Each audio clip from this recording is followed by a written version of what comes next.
Antes de empezar, si estás interesado o interesada en clases de inglés conmigo, puedes meterte a englishwithdane.com/classes para informarte. That's englishwithdane.com/classes. Son clases grupales de 4 alumnos max, muy dinámicas y diseñadas para que el inglés se convierta en un reflejo. Si sientes que entiendes mucho, pero te cuesta hablar y soltarte, pues ya sabes, englishwithdane.com/classes. Y si quieres transcripts para seguir más de cerca este podcast y para que no te pierdas ni una sola palabra, métete a englishwithdane.com/transcripts. Ambos links están en la descripción del episodio. Today's episode is about adjectives to describe people. Let's move away from nice, fun, friendly, etc. Don't get me wrong. No me malinterpretes. Don't get me wrong. Those aren't bad. Those are okay. You can use those.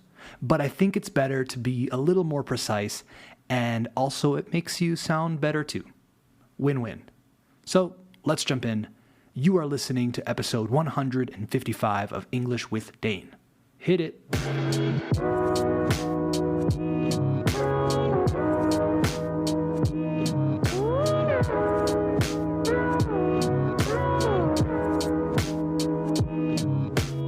Okay, we have officially started the show, so let's talk adjectives, particularly adjectives to describe people.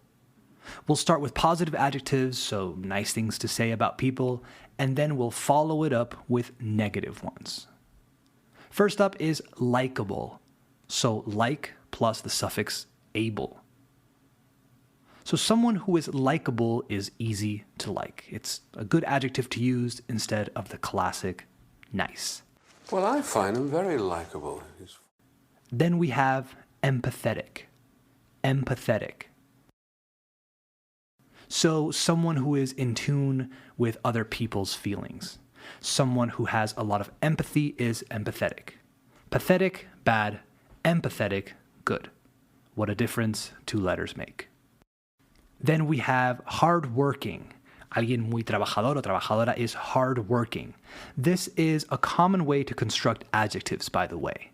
An adjective and then a verb in continuous form. Hard plus working. Long, lasting is another example. Forward thinking, too. There's a bunch. But yeah, hardworking, the opposite of lazy. Think about the people that built this country, hardworking people like you. You know, firefighters, teachers, FBI agents.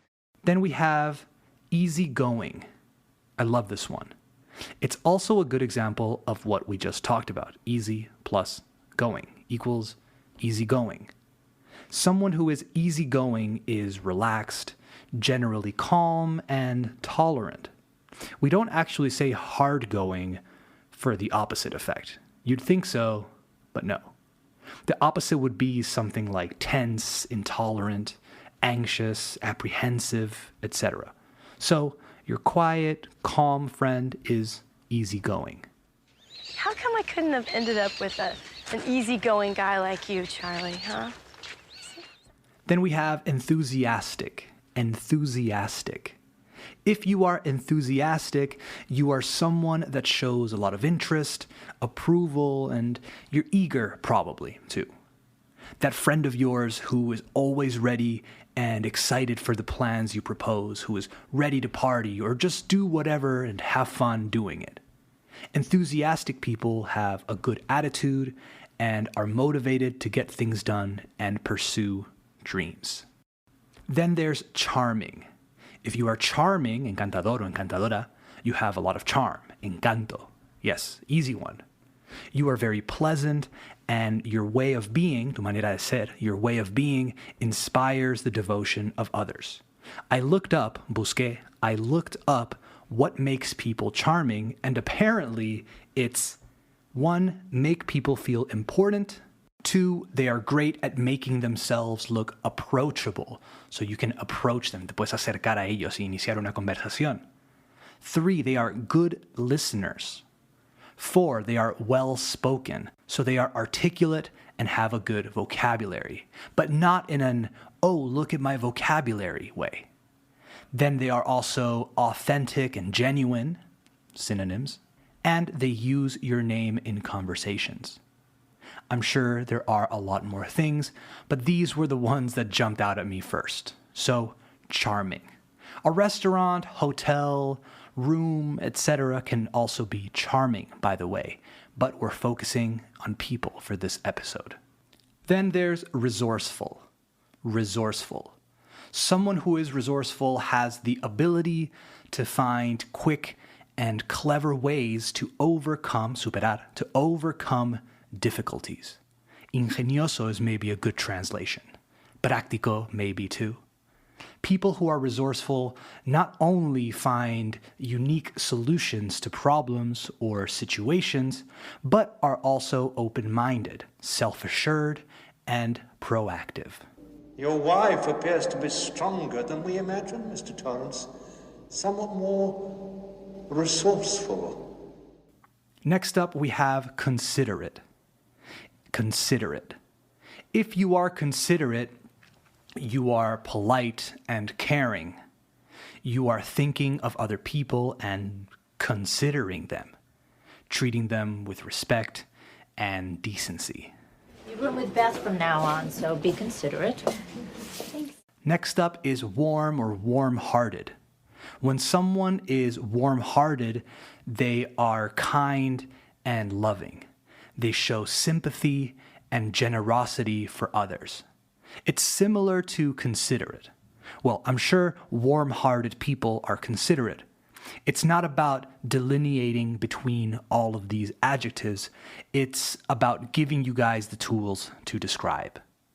This is one of the best substitutes for nice, probably. Mary, you're such a warm-hearted girl. You always were. All right, let's move on to some negative adjectives. These are, I think, more fun. First off, we have two-faced. Two, like the number, hyphen, and then faced. Hyphen is guión, by the way. Es un adjetivo compuesto. So if you are two-faced, you are insincere. You have two faces, right? You are deceitful, engañoso, engañosa. You could say fake, too. That works also. I'm not finished. To all of you phonies, all of you two-faced friends, you sycophantic suck-ups who smile. Then there's shady. This is a more colloquial one, but I think it's great. If someone is shady, spelled S-H-A-D-Y, they are deceitful again, and possibly involved in illegal stuff. Someone with a maybe dishonest reputation. Sketchy is also a good word for this too. Shady comes from shade, which means sombra, so someone who operates in the shade. Little shady. Yeah, he looks shady. Keep an eye on him. Then there's conceited, spelled C-O-N-C-E-I-T-E-D. If someone is conceited, they think they are the shit, the best. Someone who is conceited has a very inflated ego and thinks of him or herself as brilliant, wonderful, and really entertaining. I don't know about you, but this is one of the traits I hate the most in people. Well, hate is a strong word. Let's say I strongly dislike this quality or trait in people. Your son is an unprincipled, spoiled, conceited brat. Then there's close-minded. This one is pretty self-explanatory. The opposite of open-minded. So someone who rejects things, que rechaza cosas, someone who rejects things that are different from what they know and are not willing, no están dispuestos, and are not willing to approach things from a different point of view. People who are close-minded are generally more interested in proving that they are right rather than in asking questions or trying to reach a higher plane of thought. They don't want their ideas challenged, essentially. I mean, you're getting so close-minded these days. Oh, God. Then we have stubborn, with a double B, stubborn. This is one I use a lot because apparently I know a lot of stubborn people. It's not necessarily bad. It's kind of endearing at times, but overall it's negative.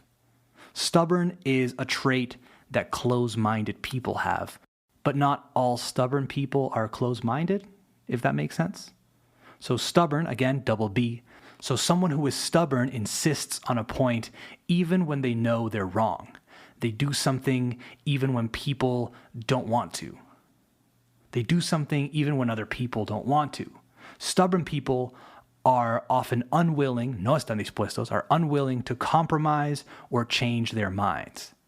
This is a trait that can often get in the way of being part of a team, whether that be in a professional or social context. Not a great quality, but also a great quality, I think, if you're an artist and a visionary. Sometimes to make good art, you have to stay true to your vision and not listen to others. I don't know. It's a delicate balance, probably. Then there's patronizing or patronizing. This one can be pronounced both ways.